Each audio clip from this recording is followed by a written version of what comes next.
台北市的清洁队昨伫内湖收粪扫的时阵呢，这车道内底煞传出炮啊声，而且佫咻咻叫着火。这队员是赶紧甲火拍花。有民众看到这款情形，讲白事台东咧炸邯郸的。也那这环保局呢嘛已经报案，呼吁民众等粪扫的时阵，这炮啊都要先浸好淡，才交互清洁队。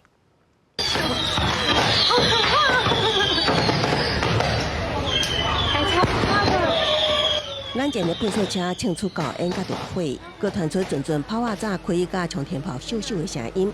车到下昼5点外，清洁队来到内湖区安康路上的地点收粪扫，却发生导火意外。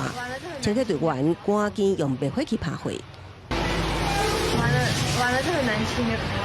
民众第一时间伫现场看到，一直讲，就像炸邯郸。后壁资源回收车行车记录器翕到意外发生的时，但粪扫民众赶紧退后闪开，刷落来炮啊烟火炸开，火光乱射。驾驶第一时间封闭车道，等炮啊声较停，才甲拍开，互队员拍火。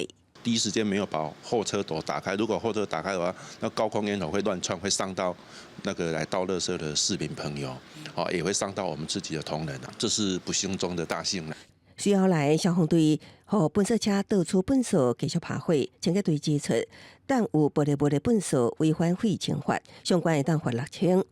若炮啊烟火爱安怎办？队长提起有两件代志一定爱做到。泡足了哈，你要先把它泡在水里面，然后再拿给我们，然后要跟我们讲一下说，我这个是里面有放泡足，这样跟我们讲一下。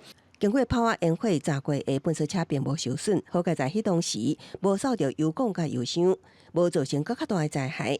车顶灭火器也重新换好。